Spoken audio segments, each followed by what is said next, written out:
Welcome back to Superhero Stuff You Should Know. We are back with Superman coverage for the first time in a long time, specifically Christopher Reeve's Superman coverage. This is Ben L, and with me, as usual, is... Super Andrew, everyone. I'm ready. Indeed. For the Ben L. I forgot about Ben L. This is great. You're good with the names. Back in 2020, we did a 5-part coverage of the 1978 Superman film starring Christopher Reeve. We always planned to go back to it in terms of going to Superman 2, 3, and 4 and the Superman hiatus, all that stuff. We've been asked about that. But some component was missing in our coverage of the 78 film, which was the original script by the first writer on the film, the Godfather writer himself, Mario Puzo. And, this is part 6. Yes, this is unexpected part 6. But maybe not even the last part. So thanks to... Oh, right. Thanks to an anonymous source, we have an exclusive.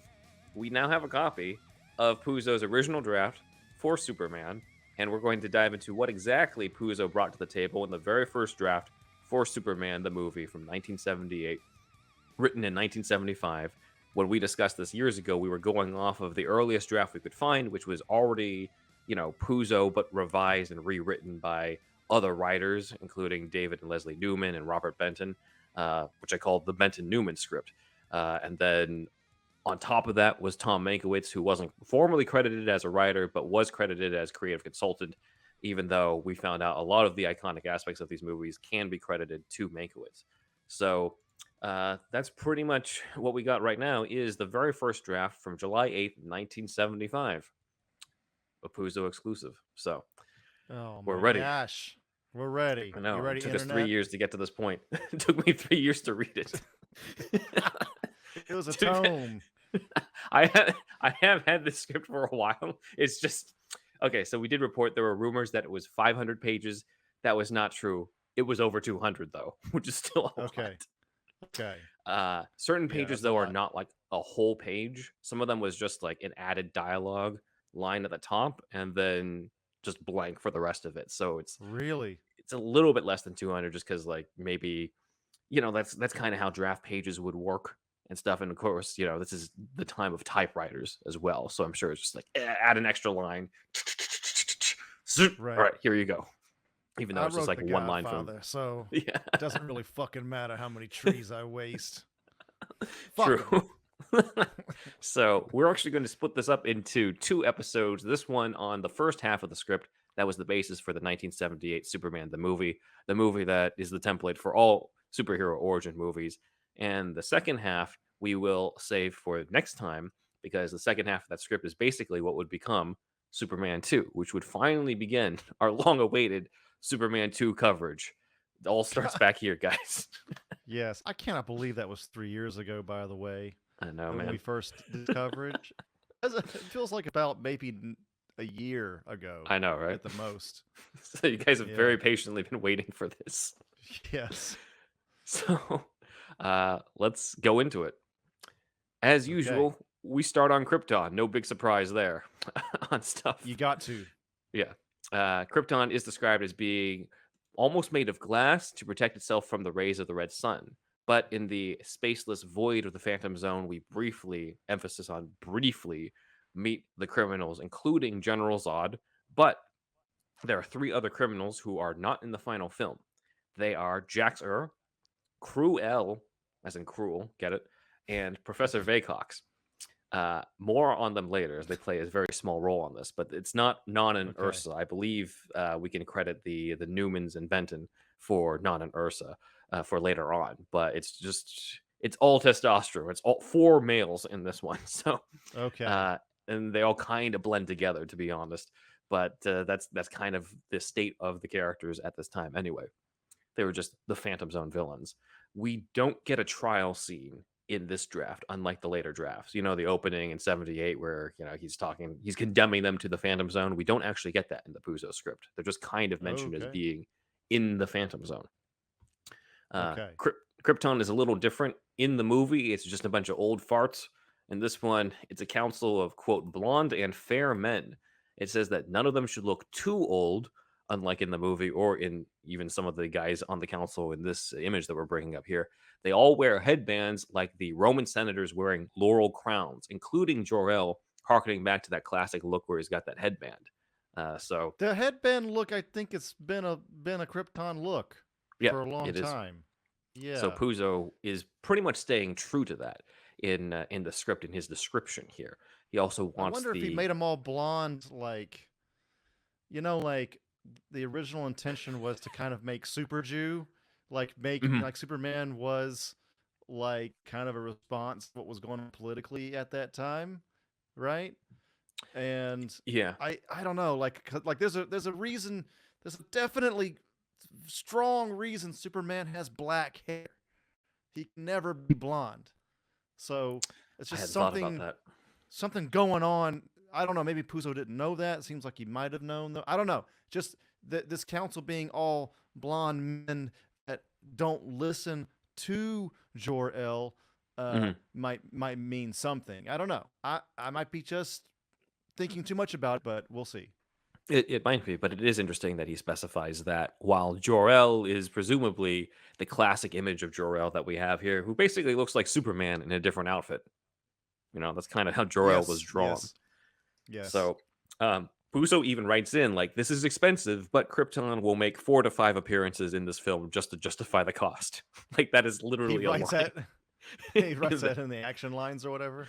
I think part of it too is we have to keep in mind this is 1975. You're making a Superman movie that isn't a B movie serial type of thing, like with the Kirk Allen stuff or even Superman and the Mole Men.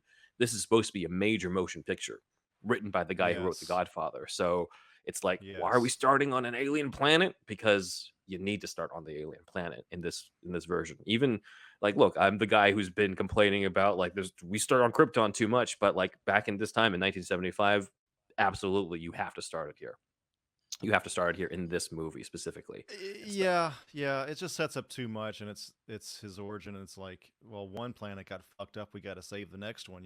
There's just kind of like even thematic stuff there. Mhm. I think. And the weight too of the Yeah. speeches that we're going to find were basically pretty much Mankiewicz and the other writers, not Puzo, but the speeches that the parents say to him, like there's a feeling of dramatic weight to it, even though like yes, it's an alien planet and they're wearing tinfoil and stuff, and Marlon Brando's reading off a cue card, but it's In a his feeling underwear, of right? dramatic weight. So uh, anyway, By the way, so he Puzo must have gone from straight from Godfather to this, right? yeah, I would Because it's not say. Godfather's mid 70s, isn't it? Yeah, it is. It is. I think he goes straight from Godfather 2 to this because Godfather 2, I'm looking at right now, I'm pretty sure it was 1974. Yeah, 1974 for Godfather 2. So he goes right from Godfather 2 being released into writing Superman. So Yeah, that's pretty cool. I mean, I that is love cool. that they hired the artsy, not the artsiest, but the most Academy Award winning kind of dude ever. Well, you know what I mean, though, Yeah, right? there's a Like prestige to his name, they add prestige to Superman, the first superhero in earnest. I mean, I just love that added prestige to it. Yes. which is why this is something special too to read Yeah. through where you're just like, okay, what was it that Puzo created as the template? And I think what we're going to find is it's the story structure of what we expected of the origin. Like there are definitely things that they change because we got all these different writers, but the core thing of like we start on Krypton, we go to Smallville, then we go to Metropolis, like that's been there since Puzo wrote the first draft. Right. So that's pretty much intact, which is natural because that's how the George Reeves show started out. That's how the Kirk Allen serial started off. So maybe it doesn't seem too crazy of a thing, but again, like we're this could have easily gone wrong in 1975. This could have easily they could have Yes. fucked this up. So Yes. anyway, back to the script. Jor-El does the usual thing, showing I'm telling you, Krypton is doomed, and the council disagrees. They think the planet is just changing orbit, and Jor-El insists that they all need to build ships in order to escape Earth, where he can, all of them will have great physical strength due to its yellow sun. But as usual, the council refuses and even threaten that if he does try to build one, they will exile him to the Phantom Zone, a punishment that Jor-El himself created, and his wife and his child will be wards of the Kryptonian Council. So pretty similar to what we got in the final film anyway. Uh, Mm-hmm. at Jor-El's house, both Jor-El and Lara prepare the ship anyway, and any teachings for their son to learn. Among them are, quote, the dangers of power and the value of any form of life. Valuable lessons for Superman. And of course, the council discovers that Jor-El is attempting to go off planet or is attempting to send a rocket off planet. And they try to have him arrested and sent to the Phantom Zone. But of course, it's too late. Krypton starts getting hit hard with the quakes. Lara kisses the Mm-hmm. baby. Jor-El launches the ship, and we're out. The big difference here between this and the main film is, as I've hinted at before, no long monologues to the sun. No, like, you will travel Okay. far, Kal-El. Like, that's all added later. Puzo's just like, this place explodes. All right, on to the next one. Like, We're moving on, baby. it's 17 pages in. Krypton's gone. Puzo even writes a note that this might seem like a long intro, but we have to introduce Krypton to buy into this world. And he even compares it to the opening of The Exorcist to make you buy into a world where, a demon will take over a child, like that type of thing. So Interesting. it is Okay. interesting that it's at a time where he has to write justifications for things that we think are a given now in 2023. But in 1975 is just like, look, yeah, we start on an alien planet, but you need to in this movie. You have to. Right, right. Did So, you ever find any information about how much of a fan he was going into this? He must have liked it to a certain degree to accept it at all. that's a good question. I might have to save that for the Patreon because I couldn't really find that much in terms of his own stuff, but I'm sure our a lot of our fans out there can put comments on that. Yeah, I So would love to hear we'll see. that. Like, if you're writing Jack Sir and all these kind of people, like you might know some things. I don't know. I Yeah. mean, who knows? Who knows? Yeah, like I don't know how much of that is him being a Superman fan, reading through all the comics, and how much of that is, oh, I got to sign Superman. Here are the comics they gave me. Yeah, exactly. I mean, yeah, you probably maybe it's a little bit of both. Yeah, now Maybe that you mention it. it could have been he grew up with like classic Siegel Schuster 1938 Superman, and then when he gets the job, they're like, oh yeah, and you should read about like here are the current comics at this time, which is likely what's Oh, happening, because there's a he lot of flies current comics now, of this. Mario. By the way, he doesn't just jump anymore. Oh shit, I gotta be updated. Exactly. So, as usual, Kal-El's ship lands in Smallville.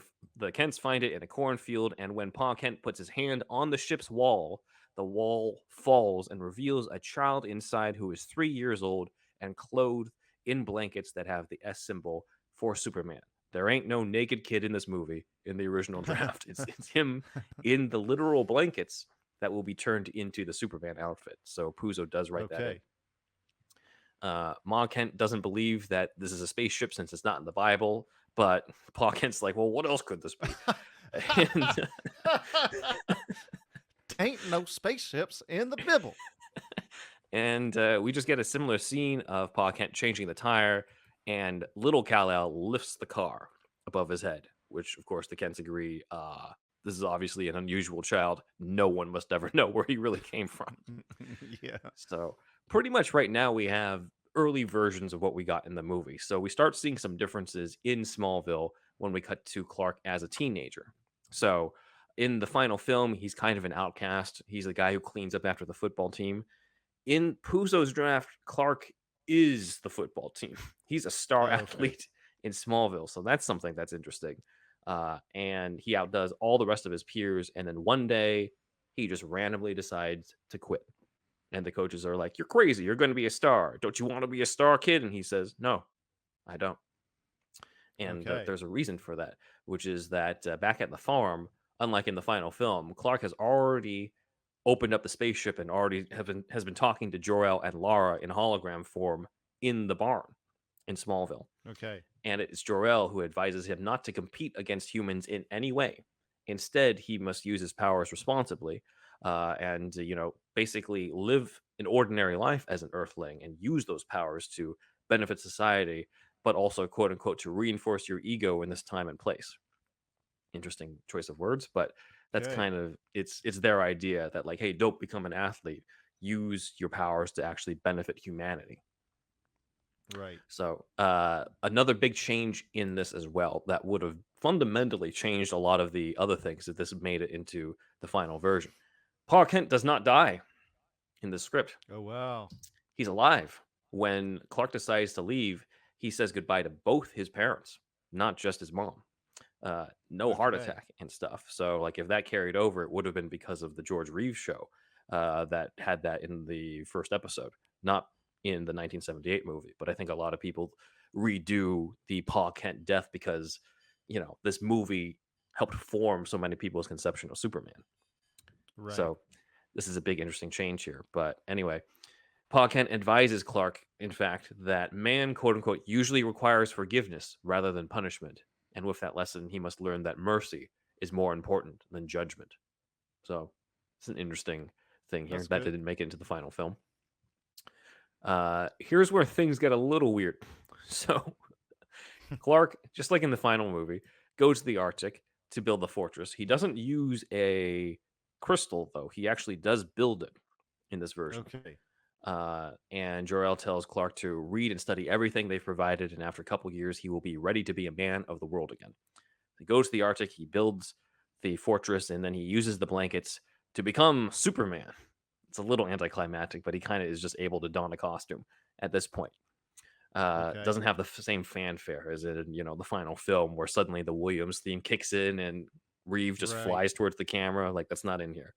Okay. And then he decides, you know what? I got to spruce up this place in the fortress. So, as Superman, he fights a polar bear and turns the polar bear into a rug. Then This has got to be cut, dude. he This kills is the one of the- deer, puts the deer's antlers on a wall. What? Really? He starts hunting down all these animals, and he's got a bunch of wolf and deer. I guess. Okay, so here's the thing: Puzo brings a lot of prestige because it's the Godfather stuff. However, a lot of instances in the script is a comedy. Okay. That's kind of the big breaking thing about He's this. He's not taking it too serious. That's why they took it from him, I guess. They're like, we like what you started off with, but we can't have him fucking killing fucking polar bears and this shit. By the way, there was some sort of polar bear through line up until Man of Steel 2, I think, right? Kevin Smith talks about this. Kevin Smith had to have Brainiac fight polar bears in the Yeah. Fortress of Solitude because John Peters wanted him to have it. Actually, I guess I don't know. I like the spiders and the polar bears. I just don't have Gotta this fight giant desire. animals. Only giant. I would like him to fight a coyote, maybe, but not a fucking like regular old fucking polar bear. Who gives a shit? I know, but anyway, Puzo foreshadows all this. But yeah, I think there's the joke in this is that like, oh, like he's trying to create a home, and what's in the home? You got the bearskin rug, you got the antlers on the wall and stuff. You gotta So have he's- the antlers. Superman is I don't know how hunting Puzo animals. talks, but this is how he talks to me. You gotta have the antlers So and the yeah, bear rug. we have this whole sequence in the script where I'm like, okay, My things are Superman's good. a man. He's a manly man. He's super, but he's also a man. So after like Okay, 5 he pages of hunts. him hunting after all this, he Fucking- goes into a closet and puts together the Clark Kent outfit. And he, if anything, it's like the reverse of the Donner film, where like it all leads up to him wearing the suit, the Superman suit. In Puzo's script, it all leads up to him wearing the Clark Kent outfit, and then and then he's like, "Wait a minute," and he has to go back into the fortress because he forgot his briefcase. Oh my So, god. Okay. So it's pretty 36. comedic. Yeah, 36 pages in, we're in Metropolis, and Clark tries to sort of imitate the other humans around him and fit in with them. He ends up getting hit by 2 taxis, which of course get wrecked around him. He apologizes Okay. and pulls them off. This is a scene that would end up in Superman 2, where he gets hit Mhm. by the taxi. But, 2 men try to mug him.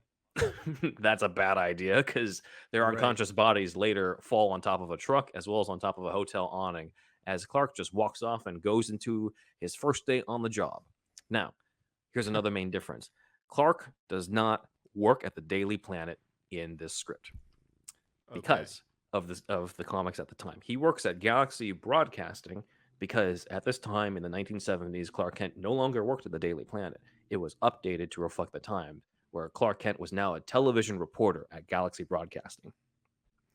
So, I mean, at least he was following the comics at the time. But yeah, it's just Puzo's trying to stay missing. current. Yeah. Yeah, it's just missing. Daily Planet. You just kind of have to have it. I believe I read something where they're like, nah, like everyone remembers him being at the Daily Planet with Perry White and the George Reeves show. So you're Right. gonna need that. Like you need the giant globe on top of the building, like all that type of shit. Like Yes. that's Yes. not in the script. In fact, Perry White has one scene in this entire script, all 200 pages. Perry White has one scene. He He's doesn't like me. very mellow. He's the opposite of regular Perry White. Says, you seemed like a good fit. I'll recommend you meet with the boss. So the boss in this is not Perry White, it's Morgan Edge. So Okay. Morgan Edge, most famous these days as being the the pseudonym for the villain in the first season of Superman and Lois. But in the comics, Edge was also a real executive at Galaxy Broadcasting, who was basically Clark's boss at the TV station. And I think Okay. Puzo is kind of doing an amalgam character where it's both Morgan Edge with Perry White qualities, because this Morgan Edge just happens to also be a boisterous man with a big voice and a cigar in his mouth. And I'm like, okay, so basically it's Perry White with Morgan Edge's name Right. in this. Right. Right. So I thought that was fascinating because I was not expecting Edge's name to be in this at all. But we'll dive a little bit more into Morgan Edge in the comics and the Patreon. But we get introduced to the news crew in this one, where it's a little different because it's now the Galaxy Broadcasting version. So everyone does something a little different than what you would expect. Jimmy Olsen. Okay. Olsen's no longer a photographer in this. His main job is running the mobile broadcasting and the news van that they're going to be using throughout some of these sequences. There's going to be sequences Okay. of Clark and Lois and Jimmy using the news van. And they also have sportscaster and former quarterback Steve Lombard, major supporting character in Superman comics at the time, not in Superman the movie, but he's a major player in this Puzo script. Is So he he's the sports writer? You he's said. the sports dude. Yeah, he's Okay. he's sportscaster in the original version, but then reimagined as the sports writer when it went Oh, back to right. the Daily Planet. But Right. we Right. Right. also meet the weather girl, Lois Lane. So this Okay. is a weird choice. She's the weather girl, but it's deliberately out of character here. It's not a case where like Lois Lane is this lowly weather girl. It's more of a thing where um, she is overqualified for the role that she has here. Right. Right. Edge says she's too beautiful to be a reporter on the side. She photographs so well. I got to make her do the weather report. The thing is, Lois is terrible at being the weather girl in this case. Uh, She asking how to spell shit in this? not in this one. So that was in the later Okay. drafts. Probably because in this context, she doesn't have to write anything. She just has to read it off. She's just pointing to a fucking green screen or whatever they had in the Yeah. 70s. But it says that Lois is reporting yesterday's weather, which makes her a terrible weather girl. And Lois tries to justify her choice, saying that she thinks yesterday's weather report will actually happen tomorrow, which is why she's saying it. Clark seems to agree with her that there'll be no snowstorm tomorrow, and Lois bets that if she's right, she'll get her old job back as being a regular reporter and not the weather girl. And Clark decides that he has so much faith in Lois at this point that he's going to bet his own job at Galaxy Broadcasting that Lois is right. They only realize Clark realizes he's in deep shit when they walks out with Lois, and Lois is just like, okay, I got to tell you, I did actually read yesterday's weather report. I have no idea what I'm doing. So both of their jobs Okay. are on the line. But there's a solution to that. That night, a snowstorm's about to approach. Superman flies up in the clouds, and the next morning, it's a bright and sunny day because Superman can change the weather Oh, in the great. Puzo script. Okay. It's probably not So, his idea, though. I mean, he's probably done everything under the sun and the universe, really, yeah, I know. at this point. But Yeah, it's bound to be in a Silver Age comic or something that. yeah, Yeah, but he's Lois gets her he's old job. DARPA. Yeah, Lois gets her old job back. Clark gets a new one and being part of the Galaxy Broadcasting crew. And he gets to basically work with the rest of the crew here. And Edge wants all of them to be in the news van and capture the crime wave across Metropolis. And Clark establishes kind of a rivalry with Steve Lombard, like in the comics, where Lombard is trying to sort of out macho Clark, but Clark uses his powers and his wits to make Lombard just think that he's basically kind of a wimp, even though he's really not. So, Steve uses his football a lot throughout the script and in the comics too, I think. And Clark always finds some way to outwit him where it's not about out machoing him because that would give away that he's Superman. So that kind of Yeah. dynamic is in the Oh, script. geez, Steve, why do you gotta be like that? I asked Dan the context behind this panel here, where it looks like Steve Lombard is just randomly going to pour something on Clark's head, and Clark isn't doing anything about it. And let's just say we'll wait on the Patreon for the full context of that, because when Dan told me what the rest of this comic was, I was like, really? What the fuck? So Okay. we'll wait on that. But Oh, we do man. meet the villain in this script, whom Puzo calls not Lex Luthor, but Luthor Lux. I don't know Oh, my why, but his God. name is I don't Luthor like it. Lux. I just don't like it. It sounds If like he a had LexCorp vacuum machine. either that or like a luxury brand item, like it's his own version of Versace, Mhm. like Luthor Lux brand bags or something, like Yeah. something like that. And they're purple and green. I don't know, but Yeah. you know what I mean? Like it's one of the side businesses of LexCorp. Yeah. But yeah, I don't like this name.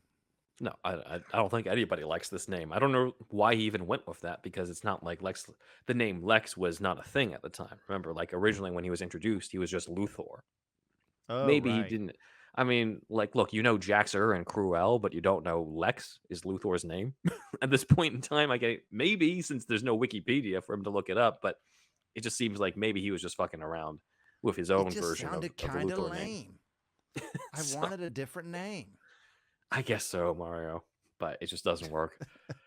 Puzo says I wrote the Luthor. fucking Godfather. All right. It's a good point. You Puzo gotta says remember. Luthor You should gotta remember remain bald. one thing about me. I was the fucking Godfather. Did you like the Godfather? That's true. None of us did. Leave it to me. But, all right. all right, fine, Mario. Puzo emphasizes Luthor should remain bald in the movie. Obviously, it didn't happen. And he Good pitches the choice. idea of either, quote, Newman or Hoffman. I assume Paul Newman or Dustin Hoffman at the time. Yes. He also says that Luthor should be in a black, tight jumpsuit that Puzo says should also kind of make him look like the devil. Interesting description. Interesting. Okay. Yeah. So it looks like no matter what the draft is, Lex Luthor was not necessarily going to be that true to the perception of, even Luthor at the time in comics. We've either got this Luthor Lux guy in a black tight jumpsuit, or we got the Kleenex eating guy in the Benton Newman draft, or we got the real estate guy in the final movie, who might honestly be the best version of Luthor we could have gotten out of My these God, drafts. dude. What's the best? Well, I guess people love the Smallville version, but that's still a guy in high school, isn't it? Like, He's I not in don't high know. school. Like, He's an easy. Well, he's mostly like what's the D&D character scoot? Like he's what, maybe kind of lawful chaotic. evil. Yeah, lawful neutral, and then becomes lawful evil in like the final season that he's in there, which was season 7 before he left the show. I see. So like he kind of becomes more and more corrupted for a bit. But yeah, for a good chunk of time, Michael Rosenbaum was playing like Lex as a good guy, but like you always saw like the shades of gray that were getting darker and darker and stuff. But I think it was that investment that lent itself towards him being up there. But I think in general, this character has gotten his due a lot better on television than he has in the movies. Just because they've just stayed more true to Lex, or fleshed him out as a character throughout all the shows he's been in, as opposed to the movies. Yeah, I think Lex is like probably deceptively hard to get as a character. Mhm. We can go into it later. He Like, is, I think, part of it could just be he's an afterthought in this, because it's just like, oh, we got Superman. What's Lex Luthor's thing? He's a bald guy who fights him. All right, we can just do whatever. Like, I think that's the attitude Yeah. at this time. Yeah, like they think it's simple, but it's actually a little bit deeper than that. But you know what? Lex Luthor Man of Steel comic wasn't written at this time, so maybe it just wasn't Nope. that deep. I don't know. Correct us in the comments, but that Man of Steel comic from, well, I don't know, it was probably 2005 or something. It's Lex Luthor, Man of Steel. That's an amazing, like, little character study into Lex.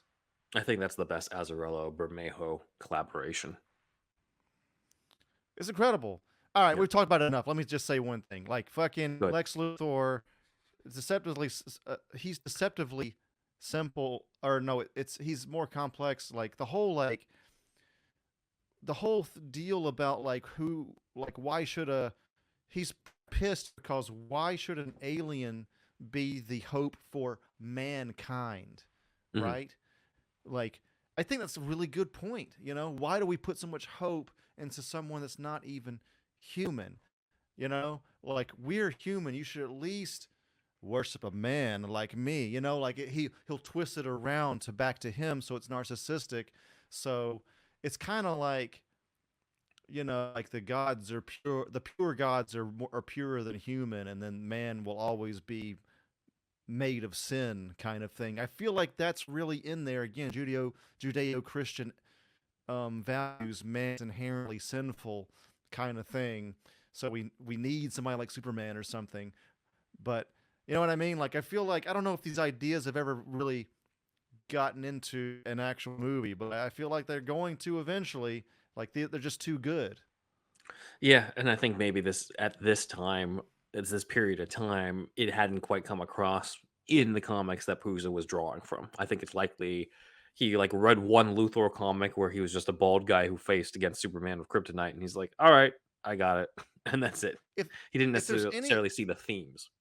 if there's any kind of deeper thematic thing there, and there probably isn't, maybe I'm missing it, but other than the Lex Luthor Man of Steel stuff, it's also like at this time it kind of seems like, especially the mad scientist Lex Luthor, they're the inner thing to this is like somebody that's so cerebral and so smart, but has lost their moral compass because of being too smart. And I feel like there's a little bit of like, I don't know if I'd call it intellectualism when Superman comics, because you make the smart guy out to be evil, but it's how can I say it? Yeah, people just there's a little bit of a distrust towards genius, I think, because they're so different from a normal person, and you don't know what they're thinking, and because they're so smart, their their moral compass could be off a little bit. I think that's kind of Lex Luthor's thing, especially at this time. Well, there's also humility versus the arrogance. You have the Yeah, humility maybe of that's a more man what who it can is. do anything. He can bend steel with his bare hands and he can fly, but he has the humility of a guy from Kansas. And you've got this other guy who has the arrogance. He doesn't have Right. the abilities, but he has the arrogance to think that he can fight that and match that and stuff. And that kind of creates the differences where it's, maybe not necessarily trying to demean intelligence so much as it's something against the arrogance that Luthor is bringing into his perception of himself in the world. Man, I love all this shit, bro. It's Unfortunately, just it's not with Luthor Lux in this. no, it's not. But these ideas, it's Hmm. just, I love how it's a guy with a fucking cape and a blue suit and a bald guy kind of fighting, and like on the from the outset, it can look kind of like there's not much there, but there's so much there. You Yeah, know what I mean? There's so exactly. much thematic stuff there. There's the Judeo-Christian ideas. The original creators were Jewish, of course. So I love all this in here. Yeah, Anyway, let's get back to the that's great. program. Sorry, I derailed us for fucking 20 minutes. Let's talk about, well, Lex Luthor is an important character in this, and he has a henchwoman named Eve who will become Miss Tessmacher in the final film and in later drafts. So she's been in Okay. this from the beginning. There's no Otis though. He has five other henchmen, but none of them are named Otis. But it does seem like most of them are idiots anyway, so I guess they all got combined into becoming Otis in later drafts. So it's whatever. So this Luthor is not a real estate mogul like the Gene Hackman version, and he's not a Kleenex eating version of that either, like in the other draft. That He shit was basically, absolutely mind-boggling. The Kleenex eating shit. yeah, one of my favorite aspects of that five-part thing was having you read the description, and you're like, he eats Kleenex. in That- the middle of your dude, description. People, if you just listen to the Batman shit, or you Yeah. gotta go back to that one. People like that. Yeah. That's a live reaction from me.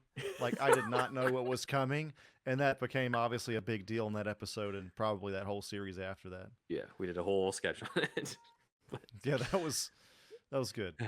Yeah, so Luthor has a big plan. He's going to rob a bank and replace the bank money with counterfeits, so the bankers will go to jail, citing that bankers are evil and still within the law. So he's rebalancing the scale of good and evil by setting bankers and framing them for counterfeit money. This is an interesting, like, I'm going to fight the system type of Luthor in the Puzo script that I don't think is really what was going on in the comics. It was more of a like mad scientist type of guy, or even like bordering on some morally grayish type stuff with him and the Lexor planet and stuff. But Luthor in this one is kind of just like stick it to the man type of Luthor. So, which is ironic considering his future in the comics where he will be the man. But in this version, not so much. So Luthor attempts to do the heist where he and Eve and the rest of the henchmen are all dressed up in uniforms, pretending to be armored truck drivers to deliver the counterfeit money to the bank. Passing by is the Galaxy News van, including Lois and Clark, and they realize that something's up because they see Eve, and during this time in 1975, there were no women guards. So, thanks to all that type of stuff, they deduce the fact that a crime is in progress. Lois goes to check it out, but Luthor's men take her hostage, and Clark decides this is going to be his debut. So, as they try to kidnap Lois, they see a man in a red cape and a blue outfit standing in the middle of the road. And Lois looks in horror as Luthor is just like, all right, run him over. So, this is actually a moment from Action Comics #1 where Lois was taken Nice. hostage by a bunch of criminals, and they saw Superman standing in the road, and they tried to hit him. In the comic, Superman just kind of leaps over them because he didn't fly at this time.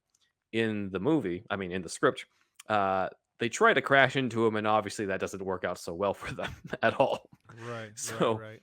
the criminals get out. Luthor tries to shoot Superman. Again, this is their first meeting, so he's about to find out that that's not going to work either.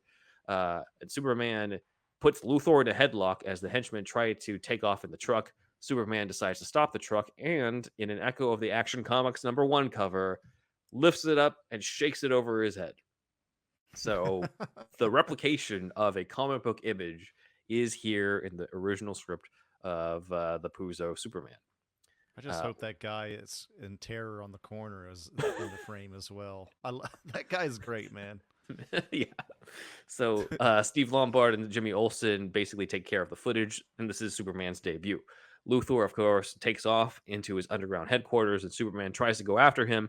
However, Luthor has turned it into a maze that only he knows how to get to his headquarters, and he also has images of himself projected in different areas, forcing Superman to have to give up the chase. You would think he would kind of be able to use his X-ray vision in order to figure out where Luthor is, but that's just not in here. So Luthor escapes in a maze, outwitting Superman, and the Superman-Luthor rivalry has begun in the Puzo script. So there we go. I think this gives us a good opportunity to take a break. Just wanted to announce that I have a new podcast called Gaming Gaiden. It's about Japanese to English translation. In this first season, it will be 10 episodes each season. If you saw the ranking, every Superman video game two-parter we did here on Superhero Stuff You Should Know, you have seen Mike before. So yes, if you like video games, if you've been interested in Japanese ever, we're going to be talking a lot about just Japan in general, Japanese cultural differences as well, and we also are going to have a lot of talk about 90s video game magazines such as Electronic Gaming Monthly, aka EGM. So stay tuned for Gaming Gaiden podcast. It's already out now, y'all. I want to tell you about the Patreon.com. Patreon.com/SuperheroStuffPod, and on that you get the $1 tier. You can join the $1 tier, which gets you the shout out on the board, and either visually or orally, or both at times. We want to do the oral for the most part for newer people. And then the $5 tier gets you a whole new show. This show is every Monday, as you well know, and it's free on YouTube and the What's Nots. And The Patreon show is every Friday at the $5 tier mark. You can, if you want, binge us for $5, and there's like 150 episodes, almost 150 at this point, and you can listen to all that content there. Even the stuff that's been released from the vault, none of that has been the full episode as well. So trying to keep our $5 tier people happy. But yeah, check that out. And then our $10 tier gets you all of the above, plus it gets you a monthly meetup show where you meet up with us monthly, and it's like a Zoom-like call, and we have a topic at hand, or sometimes videos we react to and things like that. And that's at the $10 tier. Every tier that you get, like the $5 tier gets you the $1 tier benefits, and the $10 tier gets you the $5 tier benefits and the $1 tier benefits. So check that out at patreon.com/superherostuffpod. We also got the merch, which is Redbubble, superhousepod.redbubble.com, and on Threadless, superherostuffpod.threadless.com. Get your Bin Man and Indeed Wizard mug, shirt, shower curtains, and all the rest artwork by Stephen Santa Cruz. And please send us some audio at superhousepodcast@gmail.com. A bumper would be great. You too can be part of the show. I'm ThunderWolfDrew on Instagram and Twitter. ThunderWolf lives as my other YouTube channel, one of my many YouTube channels. And I have also ThunderWolfDrew.com has my whole portfolio in one place, except for AmanoRecon.com. That's AMANORECON.com. And that is an original idea that some friends and I are doing, where it is R-rated Power Rangers meets Stranger Things. That's the quick pitch, and it is not a fan film, original idea. We have a pitch video right now on YouTube and on the Indiegogo page. We're campaigning right now as of this, when this episode premieres. And this poster art is by ZacharyJacksonBrownArt.com. And check it out. Please support us on the campaign, and more from that soon. But yes, it's bloody, and if you like that kind of thing, check us out. And that's it, Ben. Follow us on social media, on Twitter at SuperHousePod, Instagram SuperHeroStuffPod, where we have some different supplemental stuff. I've even analyzed the martial arts stance that the Keaton ornament from The Flash is in, so you can check that out on our Instagram, SuperHeroStuffPod. TikTok, SuperHeroStuffPod, Vero, SuperHeroStuffPod. My website is benwanwriter.com, where you can read a whole bunch of spec scripts, including Gotham, Vampire, Elementary, The Death of Sherlock Holmes, and Curb Your Enthusiasm, Disneyland. If you're fans of any of those shows, check them out and let us know what you think. My YouTube channel is in the description below, including Doctor Who, The Ronin of Time, an audio drama I write, edit, and narrate with the 8th Doctor, meeting Miyamoto Musashi. My personal Instagram is benwanwriter. If you like cats, my son, Alfie, my cat, is at Alfie Pennyworth Cat. And if you have an Alfie yourself, then you can get the Whisker Box, the only cat box with a crazy cat lady and gent. And you can even check out another page on that website, superherostuffpod.com/show notes. That includes various show notes for each of our episodes, links to the scripts that we review if they're available online, Amazon links to the stuff we've been talking about, including, Brian Levant's book that he plugged for us, My Life and Toys. So check that out at superherostuffpod.com/show notes. Lord have mercy, y'all. Do you like hounds? Do you enjoy pooches? Do you find yourself enjoying time spent with that of canines? Talking about dogs, y'all. As you might have heard, Superhero Stuff You Should Know has now teamed up with BarkBox. For every month, you get a box for your special canine. Pooches. Or hounds. That's right. One free extra month if you go to barkbox.com/superherostuffpod. Follow the link and you'll get a free extra month valued at $35 and valid for all multi-length plans. So get the BarkBox for your hound, for your pooch, for your canine. Your doggo will thank you. You got that Worcestershire sauce, boy? We're back to talk about Puzo's Superman script and just how different it is from the 1978 movie, which just highlights how much the other writers contributed to this. I mean, now we're seeing that this Puzo script is kind of a little bit more of a comedy, in which case it's ironic because we have Tom Mankiewicz to thank really for a lot of the, heavier weight stuff, even though Mankiewicz himself is known for some of the sillier James Bond movies. So it's an interesting contrast, in terms of who we think might have brought the prestige versus who actually brought the prestige to the movie. A lot of the dramatic weight and all the things, the iconic moments aren't necessarily in the Puzo draft. They're in the later ones. Puzo was the only accredited writer? It was Puzo and then the Newmans as well as Robert Benton. Tom Mankiewicz was not credited. However, he was credited as a creative consultant, even though he really just did a big rewrite of all the aspects. So he really should have been. He's the one who saved it. I think one of our former guests, Michael Uslan, was on. I listened to another podcast of his. I think it was Geekscape, where the host mentioned Mario Puzo being the writer for Superman, and Uslan actually butted in to be like, "Excuse me, but it's Tom Mankiewicz you should thank for Superman," and I think he's right. It's what it seems like so far. Yeah. And that also comes from the fact that Uslan worked with Mankiewicz on that the Batman script from 1982-83 together. So it was somebody. I don't know if he personally knew Puzo, but it seems like he personally knew Mankiewicz, and he probably at some point has read the script or at least known how much Mank contributed to the movie. But still, it's interesting to take a look at the blueprint that started off. So for sure, like we said before, Clark works at Galaxy Broadcasting, so the boss is not Perry White, it's Morgan Edge. And Morgan Edge is the one who dubs the rescuer Superman in this. So it's not Lois who calls him Superman, it's Morgan Edge.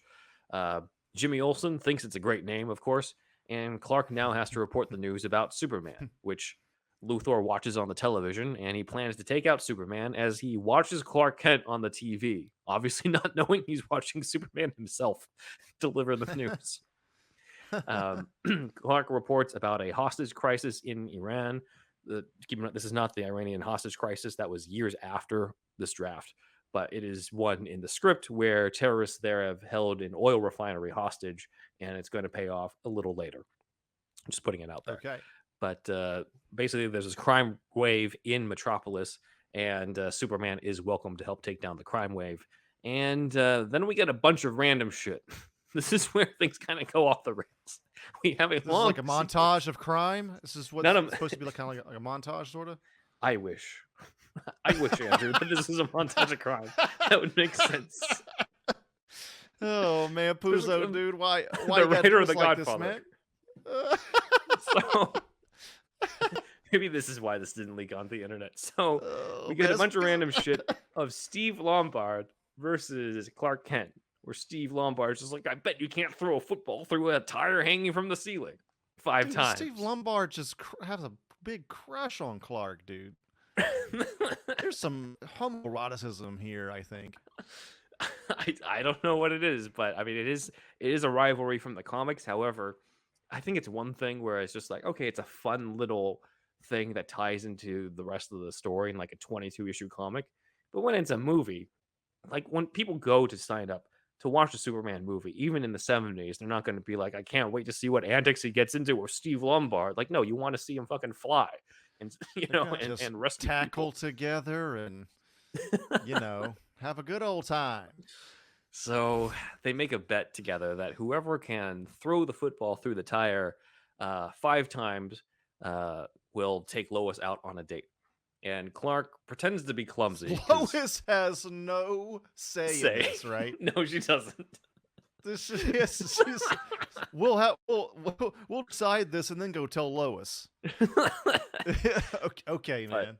Clark naturally is able to do it, but he does it in like clever ways to make it not seem like he's actually able to do it. That he just gets lucky 5 times in a row. And I'm like, look, this is fun in its own separate issue, but like, he's been Superman once at this point. Luthor's planning to take him down, and now we're spending 5 minutes of him throwing a football with Steve Lombard. We're like at page 40 something. What are we at? We're probably almost an hour into this at this point. Dude, yeah, man. He was better at writing gangsters, dude. Yeah. Maybe it was Coppola who really reined them in. Because like if you read the Godfather novel, it is basically the movie, but with like added shit in there that is just like nice Okay. for like coloring in the characters of like their different characteristics and their backstories and stuff. But it's not necessarily things that you would want to see. Like you read the novel and you're just like, all right, like they pretty much adapted this well in the movie. There's not really anything Mm-hmm. in it. They're like this needed to be in there, in my opinion, at least. Right. So in here, the Edge basically wants them to continue to patrol the streets. He kind of he's less interested in this type of stuff that Luthor is doing and more about this crime wave because I mean, frankly, that's going to give them the ratings. Clark, however, decides not to join them in patrolling the streets, and Lois is disappointed, thinking that Clark here is a coward. So we Oh have my some God. more hardcore crimes, of course, in this version. We have a drug deal in progress that they find. The dealers spot them and try to shoot them to take care of the witnesses, but Superman arrives and saves the news crew from being shot to death, which is his next encounter with Lois. Lois asks him for an interview, and Superman announces on the air that he is from Krypton and that he's declaring war on crime in Metropolis. So, right out and out, he is pretty much outing himself as an alien on the air, which of course is going to bite him in the ass later. Right. Superman flies off, and we get a montage of him stopping a variety of crimes throughout the city. This is the template that led into what we got in Superman's first night out in the final movie. It's just there's no helicopter rescue with Lois. There's no, I got you, you got me. Who's got you? Like that iconic moment, not in Right. this. Superman stops a mugging. A mugger tries to stab him, and of course, the knife just snaps when the guy tries to stab Superman because it's Superman. There's a comedic moment that I think goes into a later script, but not in the movie, where a group of criminals are trying to steal a TV and they're carrying it out, and they look up and they see Superman there, and they go right back in to return the TV. So like that type of like fun shit. I kind of like that moment. Funny. Yeah, yeah, me I too. kind of buy that one. Yeah, like that one's a little bit more like, okay, you get that gag. Like that gag works. Yeah. Yeah. That's the Uh, one. That's one I keep into the next draft. Yeah, which ironically didn't make it into the movie, but what did was we saw in the movie the burglar going up the building with the suction pads, played by future Thomas Wayne, David Baxt. More on that if you check out our $5 Patreon. But apparently, the burglar is trying to reach or has already stolen from a rich woman who has a safe up there, and that's why he's doing all that type of stuff, or already has the jewelry on him when Superman finds him. When Superman is on the side of the building, he's like, "Nice night for a stroll up the side of a building." Haha. And the burglar falls, but Superman catches him. And the burglar actually has a line in this, being like, "You saved my life." And Superman's like, "But I can't save you from jail." Turns him in immediately. So, You could fly uh, me to Barbados or something. it's like, nope, going right to No. prison. Aw. Clark, Lois, and Jimmy then go to Central Park in Metropolis, where a gang is coming. Clark runs away, which again makes them think that he's a coward. And then shit goes dark because the gang seems bent on not only mugging them, but also killing Jimmy and raping Lois. Shit got dark. So Superman saves the day once again, and that is it for the sequence. I don't even know why it's in here, but that's the rest of the montage. Okay. Now, Luthor is sleeping, and somehow the ghosts of the four Phantom Zone villains, that's Professor Zod, Jax Cruel, and Professor Vaycox, are able to contact him in his sleep to tell him to pay attention to the destruction of the planet Krypton, the planet that Superman cited Dude. as his home in the news. So, Bro, I'm disappointed in Puzo, bro. again, gonna this tell just you right shows how now. much we owe to the other writers. I'm disappointed in the scribe of the Godfather. Luthor, Adapted how do you screenplay. know? How do you know that kryptonite is his weakness? He's like, it was described to me in a dream. Like Saw that is it in a literally that dream. meme. Yes. Oh my So, God. thanks to the Phantom Zone villains who were able to somehow telepathically communicate to Luthor from the Phantom Zone. I don't know how they chose him, but they're able to telepathically tell him, "Hey, pay attention to Krypton," and from there he deduces that kryptonite will weaken Superman. Again, thank God for the rewrites later on. But Man, Luthor yeah. himself has not, other than encountering Superman that first time at the bank, Luthor is still worried about Superman because if Superman knocks out all the crime, then the police have more of a chance to focus on Luthor himself. He can't have that happen. So he and Eve go to a museum and steal kryptonite from there because it was, it landed years ago from the meteor shower. So that's in there pretty much from the movie. And then in Iran, the hostage crisis seems to escalate. Terrorists are taking people hostage there rather than in the refinery. So Edge decides he's going to send his entire news team to the Middle East, and that's where the rest of the script takes place in terms of the Superman the movie section. So the rest of this takes place in the Middle East. They arrive. Clark and Lois walk around with Clark revealing that he can speak the language. He knows the history of this place. He impresses Lois about this. We're building up kind of the Clark and Lois love story type of thing. It's a little bit Does less it just of say? It just says Middle ahead. East. It doesn't say a country well, it's name. clearly Iran. I mean, Oh, I was yeah, summing up like we're not in Metropolis for the rest of what we're going to be covering today. Is what I meant. Oh yeah. I got you. But she wants to, see more of the culture there, and she asks Clark to see the Peacock Throne. And the next day, when they go to the Peacock Throne, it is, of course, where Luthor Lux decides to strike and causes an explosion. Lois recognizes Luthor is there, and she wants to cover the story. Clark, however, wants to run away, and once again, Lois calls him a coward. So it seems like this is a different dynamic of Lois and Clark in here, where like Lois isn't necessarily in love, out and out love with Superman, while Clark is pining after her. It's more of like she kind of has a thing with Clark, but is continually disappointed that Clark does not match up because he always seems like he's a coward because he's always running away from the danger. And then Superman arrives. Right. So it's a Leaving little her different. alone. Yeah. Yeah. So Lois goes in, and of course she ends up getting captured by Luthor. This is classic Superman stuff. Lois Lane, of course, is hostage. So Superman arrives to save her, but Luthor reveals he has kryptonite studded on his belt and weakens Superman on it. So he's got basically these green, the green kryptonite are all around his belt. That's his utility belt, I guess, in this. I got a kryptonite belt buckle. That's how he talks in this movie, dude. I'm Lex Luthor. It's just a big ass green belt buckle, dude. He's got a cowboy hat. He's like one of those. Dude, oil tycoon. Oh, yeah. Oil tycoon Lex Luthor. Michael actually kind of could work. Yeah, I think it could kind of work, honestly. Now that I think about it, we might have accidentally created something. We were take that to the bank, James Gunn. So he ties the kryptonite belt around Superman and claims the Peacock Throne for himself. He wants to hold Lois ransom and for Morgan Edge to pay him $10 million in free advertising on Galaxy Communications. He also knows that Superman will not survive 10 days wearing the kryptonite belt.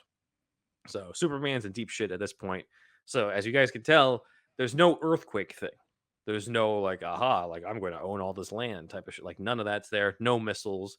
No, oh my, my mother lives over there in Hackensack. Like none of that type of stuff. All that's in later drafts. This is all just a showdown at the Peacock Throne. In this one, seems very smaller scale in comparison to what's going to happen later. Right. So yeah, no catching missiles, just him trying to get rid of the kryptonite in this.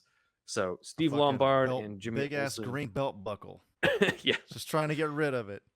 That's your big fucking finale, Puzo? That's the big finale, yeah. I mean, to be fair, right? This is still like close to halfway into the overall 200-page script, so it's not like the big finale if it were one movie. However, because of the length of this thing, of course it's going to be split into two movies. So maybe it wouldn't have been here, but to me, like this kind of matches up as like the early blueprint to Superman the movie.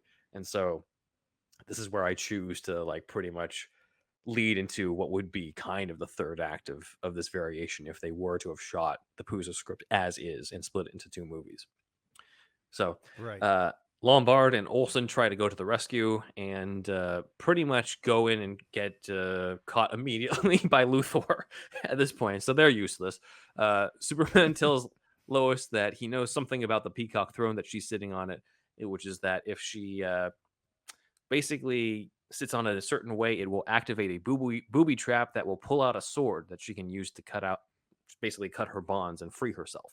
So she attempts this. She sits on the Peacock Throne, and one of Luthor's henchmen goes up to her and tries to fondle her during this point. And she activates it, and the sword comes out and impales the henchman right through his body. So Lois kills somebody in this Okay. version. But, can't really blame her for the situation. Lois doesn't necessarily have the no-kill rule. So she gets herself free and gets the kryptonite off of Superman. So Lois saves the day here. Superman thanks her, also tells her that she has great legs, and then takes off. Oh my god, dude. Dude, Puzo, man. Let's just say, starting to see a pattern here. Mm. Product of his time. We all are a product of our time. It's fine. I mean, I don't know fine, but I get it. Great Also, legs, Lois Lois. has great legs in this. Yes. Superman. It's just don't know if I want Superman to be saying all that, like, just randomly, like, fucking. I don't know, man. I mean, maybe, it's a little much, but all right. Superman helps rescue Lombard and Olsen, but there's a comedic moment because they're all dressed undercover. So they're all wrapped Lombard's up got in... a fucking raging boner whenever he's. It's a moment he's been waiting for. That's true. Superman accidentally knocks out Lombard because they're all dressed undercover during this time. And so Superman thinks he's one of the bad guys until Olsen is just like, no, it's Steve Lombard. And Superman's like, oops. And Okay. then it goes into the next scene where like the team finally gets back to the hotel. And again, like Lois, Steve Lombard, Jimmy Olsen, they all thought they went through this alone, and Clark was just staying at the hotel. And they meet with Clark. And Clark's trying to keep up appearances and pretending to be clueless about what just happened. And he's just like, well, there you all are. You all have been sightseeing while I have to do all the work here. This is unfair. And they get so pissed, they throw his ass into the pool. So, Okay. and the next day, Lois decides she's going to pack the kryptonite away so that she can give it to Superman as a gift so it doesn't fall into the wrong hands. And that kind of leads into a story where Superman and Lois's relationship will deepen. He may or may not be tempted to give up his powers. He might have to fight a few Phantom Zone villains, but that is the Superman 2 portion. So that is where we will leave off here on a cliffhanger. And that covers what Puzo wrote for what would become the 1978 Superman movie. What do you think of this, Andrew? Dude, I mean, I'm glad we're doing this, obviously, but like, this is a kind of a disappointment. I'm sorry, dude.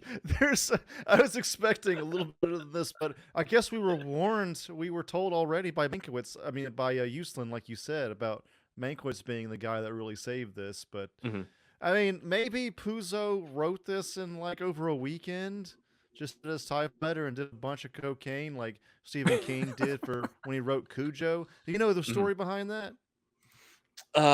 It sounds familiar. You go ahead and go into it. For the audience, Cujo was apparently written on a serious cocaine bender over a weekend. And there's a killer dog. Stephen King said he woke up with no memory and a nose bleed leading onto his script, but a book was done. He said, so that's. Now I know how wonder to complete my next thing. Oh yeah, it's just get White Lightning, baby. So get nuts. That's how I'm going to write my next novel. So, yeah, fucking fuck writer's block.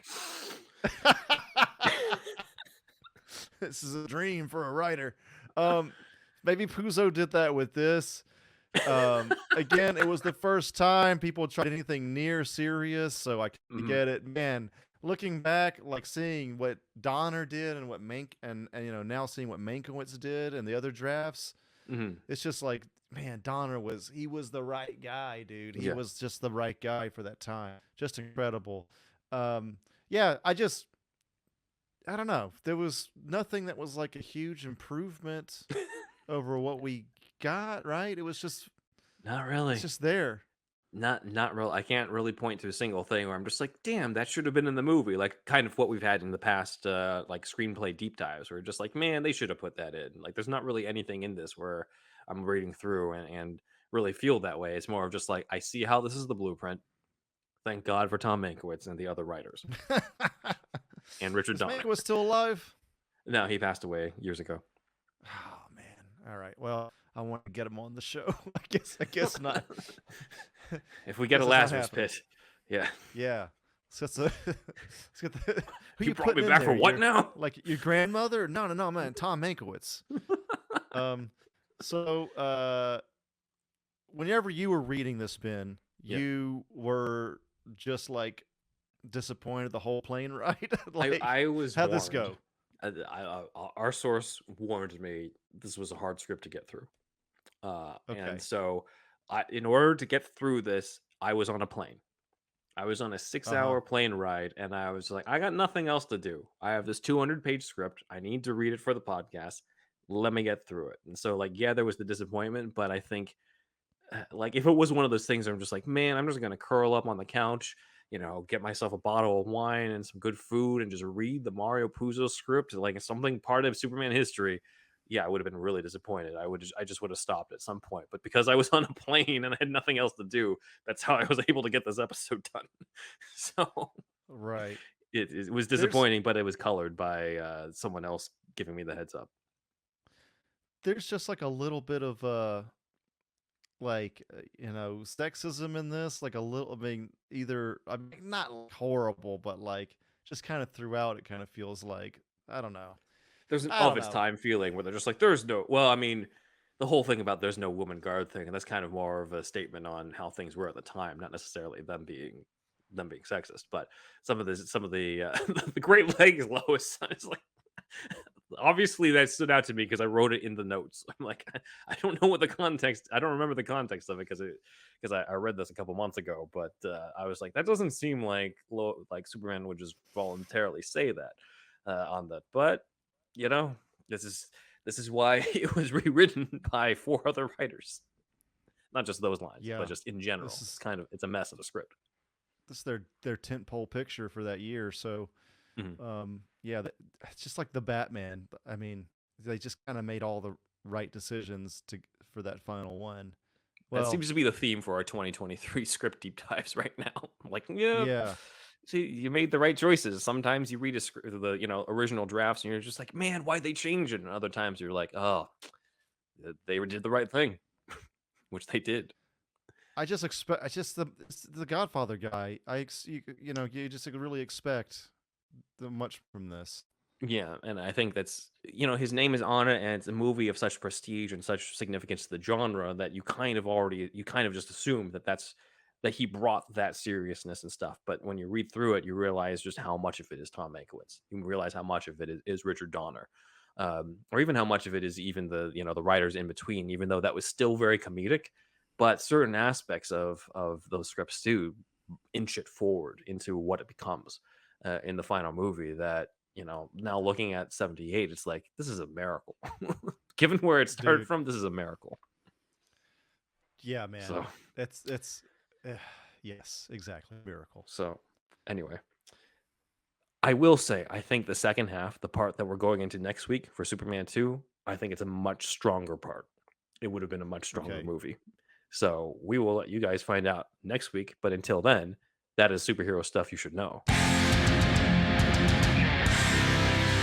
All right, big thanks to Dan for gathering the visuals for the YouTube experience. We have a few fan comments to go over from the episode on the secret origin of Michael Keaton's Batman, starting with KJ McNeil, who brought up the Keaton back fist that we were talking about in that episode with Johnny K that he does in Access Chemicals.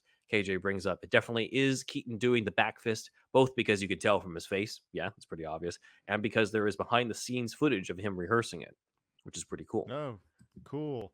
Yeah. Yeah, I look like him to me as well, but Yeah. it could be a stunt guy that looks like him too. But I mean, yeah, I could. It probably is him. I mean, For a shot like especially if that, it there's kind footage of of him rehearsing it. Yeah. yeah, because how much he's in the frame. Like some of the other stuff, like his face isn't quite in the frame as much, or it's like a quick shot, like when it's Dave Lee facing off against the swords guy in the alley. Like if you pause it, you can tell it's not Keaton. But Oh if yeah. you're just passively watching it, especially when we watched it as kids, we're not thinking like that's not Michael Keaton. We just think like, ah, cool, it's Batman. Like that's I mean, it. for It's different time. younger listeners out there, you couldn't like crystal clear pause That's anything at that time. Mhm. Like you couldn't like go frame by frame. Like the way VHS tapes would pause was just it was like a little like lines of static or something, right? Like Mhm. it was, they didn't really expect anybody to be frame by framing this shit. No one saw Yeah. the internet coming. Nope. So, yeah. So thank you, KJ.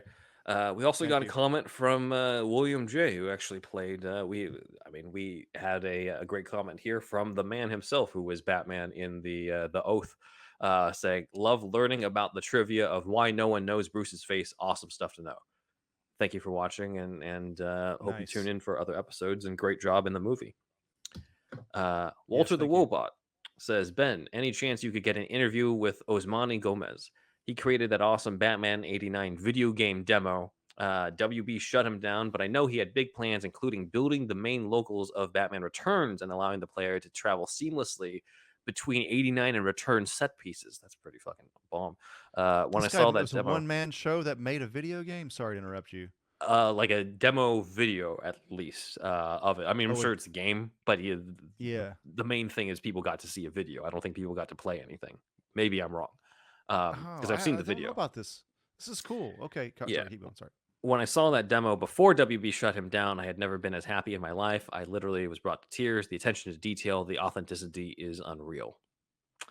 Okay. We got to check. Yeah, we got to check out how to contact him. But if you happen to know how to contact him, let us know, or put him in touch with us, and we'll gladly have a conversation with him about it, and we'll see what we can do. That's But cool. thank you, Walter. Thank you. And lastly, what happened? Oh yeah, those are the 3 comments. I was just like, wait a minute. But yeah, jumping ahead here, over to the Patreon shoutouts. Oh man, thank everybody here on this here page, and we want to thank especially some of our new people such as Yusuf A, Kevin R, Derek O, Renee V, Tita, and Braxton W, and the rest of our supporters, the other supporters here. And you know what? We've told you about our friends, and we want you to do us a favor. We want you to tell all your friends about us. That's Batman, but we're Superman episode. What are we gonna do? This is it. That's it, Luthor guys. Lux. Luthor sucks. Okay.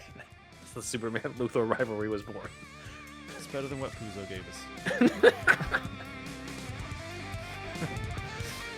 Bye-bye.